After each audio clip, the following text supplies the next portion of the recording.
Hello guys, welcome back to the channel. In this video, we are going to talk about different expenses you will face as an international student in Canada.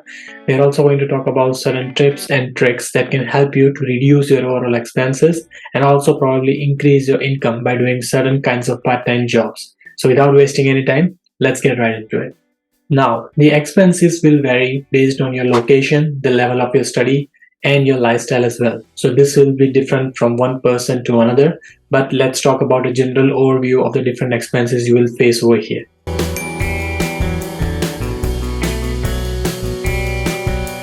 So a major expense you will face as an international student is your tuition fees. International students on an average pay almost double as compared to a permanent resident or a citizen of Canada.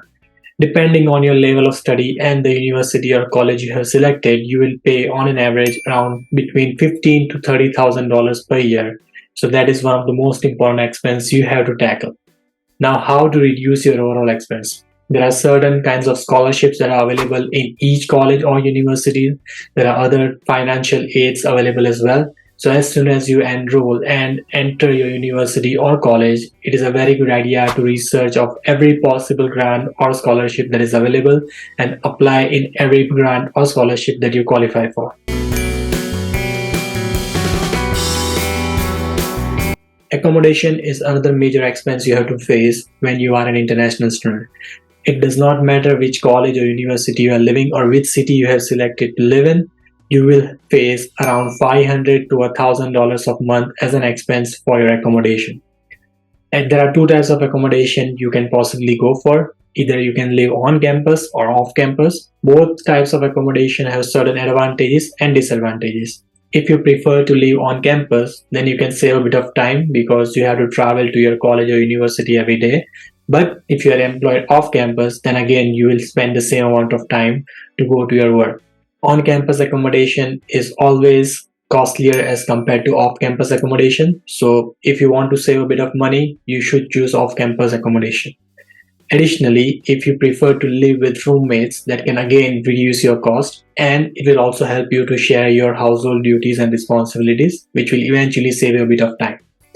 There are also certain benefits of living with friends because you will be able to make more memories and you will also get some sort of help when you are going to study or do some assignments. One thing I would like to point out, if you are looking for off-campus accommodation, try to look for places that have utilities included in your rent because you have no idea how high your utility bill can be in Canadian winter. The other major expense is food.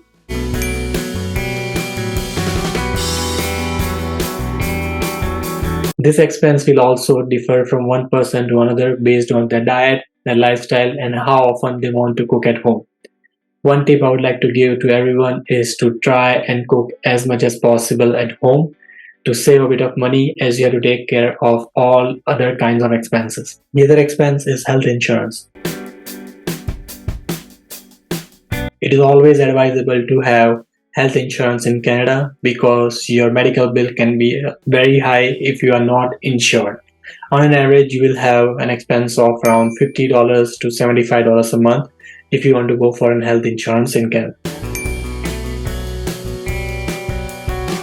The other major expense is your study material as well as your books. This is an expense you will face every semester because you will have to buy new books as well as buy some softwares based on the courses you are taking. To save a bit on this expense, you can try to buy used book. Facebook Marketplace or forums created on your college or university, KGT, etc. are very good platforms where you can buy used books. This might not seem like a big expense, but saving a bit on this kind of expense really adds up. The other expense is transportation. Since you are an international student in Canada, you have to take public transportation in the beginning and you have to account for transportation cost. The transportation cost will generally be around $100 to $150 a month based on your location. After accounting for all the different kinds of expenses, you might also have to consider some miscellaneous expenses like paying for movies, going to parties, your monthly subscription for Netflix, Amazon, etc. So these were the expenses you will face as an international student in Canada. In order to manage these expenses, the best option for you is to have a part-time job. A part-time job can not only help you to earn some money, it will also help you to gain some confidence, get some work experience in Canada, and be self-dependent. Now, international students are allowed to work up to 40 hours a week, at least till December 31st, 2023. So it is a great news for you if you are an international student over here. Minimum wage for almost every single province is currently $15 or more in Canada.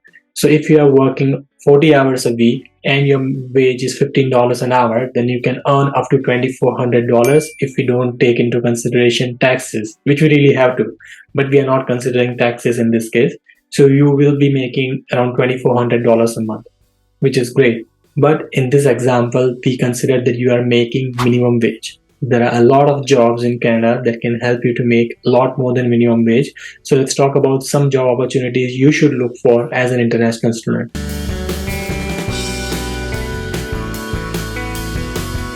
Number one, on-campus job. So try to look for a job in your college or university, basically on-campus jobs, because the wage rate of on-campus jobs are always higher as compared to similar off-campus jobs. So if you can find a job in your college or university as an administrative assistant, as a library assistant, a tour campus guide, or a teaching assistant, that will help you to make a lot more money as compared to working on campus. Additionally, if you are working and living on campus, then it can help you to save a lot of time and focus on your studies. Now, let's talk about some great off-campus jobs. Number one, working as a server. It might look like a normal job, but servers make a lot of money using tips. Working as a server might look like a normal job, which might pay just minimum wage, but there's a lot more to it. Servers make a lot more money using tips, and those tips are not taxed. Additionally, working in the food industry also has many other advantages. Servers mostly get free meals, which can reduce your overall food expense, and you can also save a bit of time since you don't have to cook your food anymore. Second, sales jobs. If I were an international student today, then the first job I would try and look for is a sales job. Almost every single sales job will give you an additional commission if you achieve certain targets, which will help you to make a lot more money as compared to any other minimum wage jobs, especially if you are a particular sort of salesman, like a car salesman or an insurance salesman, or you are selling internet services to different residential customers. You can make a lot more money as compared to any other off-campus jobs. The other option is working as a delivery driver. Now, if you choose to work as a delivery driver, generally you need to be more than 18 years of age and you need to have a car. If you don't have a car, then you can buy a bicycle and you can work as a bicycle delivery driver. I know a lot of people who do not live in Vancouver who travel to Vancouver on weekends and work as a delivery driver using their bicycle, and still you can make a lot of money. You can also find some other casual jobs that normally pay you in cash, like working as a dog walker, working as a tutor, or working as a nanny if you're good with kids. So these are some jobs that can help you to make a lot more money as compared to other part-time jobs in Canada, which can help you to save a bit of money and manage your expenses a bit more efficiently. So guys, I really hope you like this video, and for more videos like this, please like, share and subscribe our channel. If you want us to make video on a particular topic, please write back to us in the comment section. Till the next video, take care, bye bye.